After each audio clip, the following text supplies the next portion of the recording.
Teman-teman, kali ini kita akan berbicara mengenai saham SIDO yang pada hari ini berpotensi untuk turun terus ke arah angka 500 atau di bawahnya.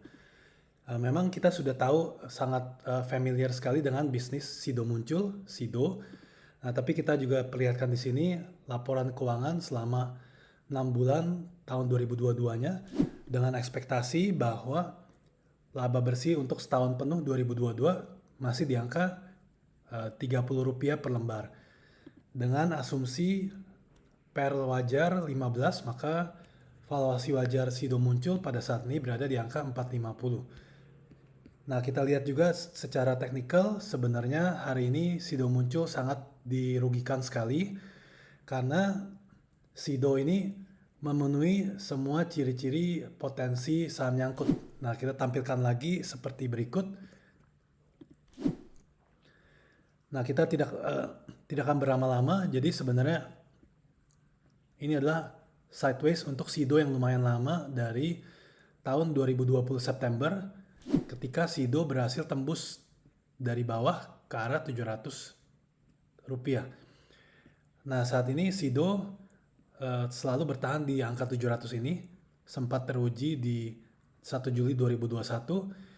Pada waktu ini sebenarnya juga sempat selama sebulan terakhir bertahan di areal 700 sebelum pada hari ini kembali turun. Nah, karena angka 700 ini adalah support sangat kuat dan juga SIDO sudah lebih dari 6 bulan berada di angka ini, maka setelah tembus dari level ini, SIDO berpotensi turun kembali sebesar 30% dari level ini, yaitu di angka sekitar 480 sampai 490. Juga kita lihat pola teknikal lain di sini adalah yang namanya bear flag. Jadi setelah turun tajam, SIDO akan kembali turun sesuai dengan setengah jalannya di sini. Jadi ini berada di sekitar angka 540. Nah, pada penutupan kali ini SIDO ditutup di angka 660. Jadi angka 490 dan angka 540 ini masih sekitar 20% di bawahnya. Jadi masih ada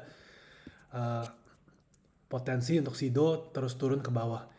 Nah, biasanya juga kalau support 700 ini ditembus, maka SIDO pun akan butuh waktu untuk kembali diakumulasi oleh pemain besar dan mencoba untuk mengetes angka 700 ini.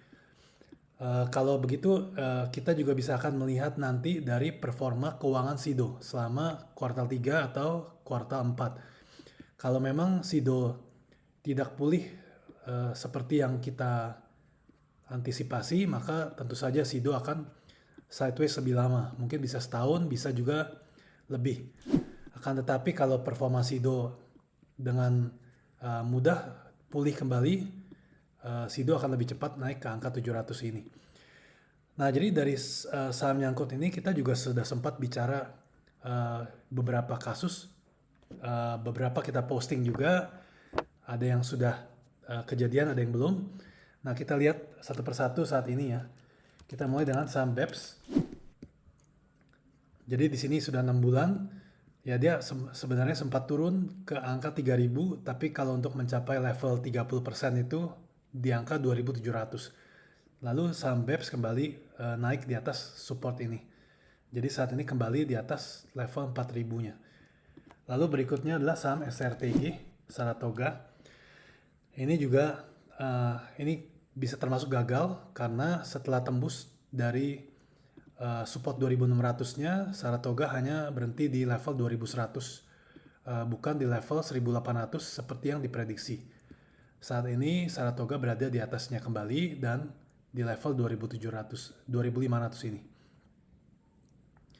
Lalu berikutnya adalah saham Gosco.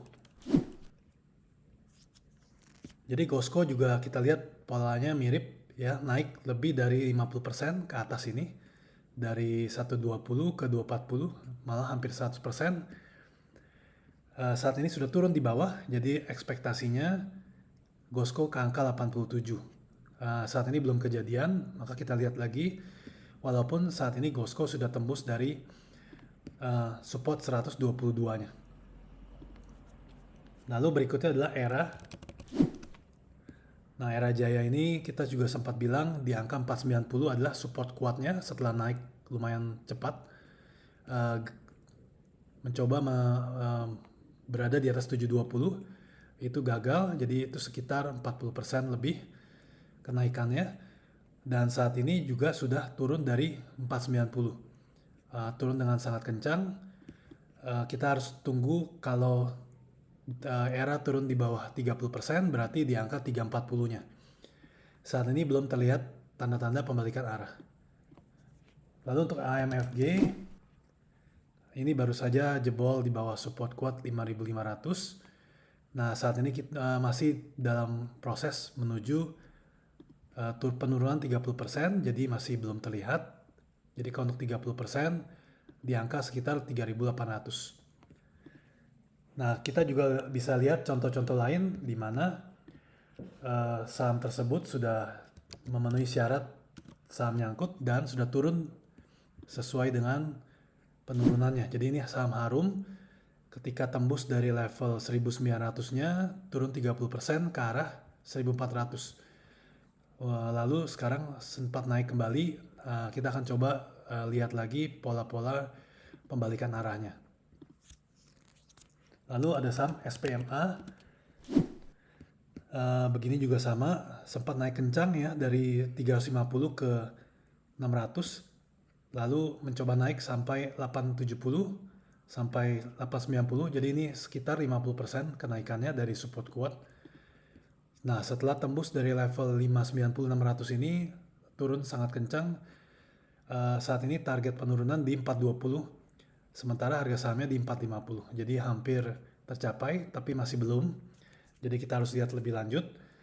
Kita lihat saham BBHI, ini sering kita mention karena di sini jebol dari support kuat, resistance kuat pada waktu itu, naik lebih hampir 50%, jadi dari 4.900 naik 100% ke 10.000. Nah, pada saat dia turun di bawah 5.000, target penurunan 30%-nya di angka 3.400 sudah tercapai. Lalu berikutnya kita lihat saham Arto juga sama. Jadi saham Arto di sini level 12.000 adalah level resistance kuat yang menjadi support kuatnya ketika di sini. Nah, jadi pada waktu bulan April lalu tembus dari 12.000 ini dia sudah turun 30%, bahkan melebihi ke level 8.500, jadi aktualnya ke level 7.200. Berikutnya adalah MLPL, ini sudah lebih lama lah yang lalu. Jadi ketika naik di bulan Maret 2021, di sini adalah level resistance kuat 320 naik ke 800, jadi lebih dari 100%. Nah, jadi ketika turun di bawah level 320 ini, level 30%-nya berada di level 227. Untuk saat ini sayang sekali MLPL berada di level 130, jadi sangat jauh sekali. Yang terakhir contoh kita adalah MPPA Matahari Putra. Jadi di sini juga sama, sempat naik ke level 660, tertingginya di 1250, jadi hampir 100%. Nah, ketika sudah tembus di sini 660-nya, 30%-nya itu berada di level 476. Nah, saat ini memang turun kembali terus di level 170. Jadi kita harus perhatikan lagi untuk pola-pola pembalikan arah dari MPPA sebelum kita terburu-buru masuk ke saham ini. Nah, jadi balik ke Sido, memang kita harus akui sayang sekali Sido menembus angka 700-nya pada hari ini. Jadi sesuai dengan teori teknikal, kita antisipasi bahwa Sido akan terus turun sebesar 30% dari level ini ke level 490 atau 500-nya. Bahkan di level itu pun dengan estimasi laba Rp30 per lembarnya, Sido mempunyai PER sekitar 16-17, jadi belum terlalu murah juga. Jadi ini ada kesempatan untuk Sido secara fundamental dan teknikal menuju ke arah 490-500. Sekian untuk update kali ini. Terima kasih, semoga bermanfaat.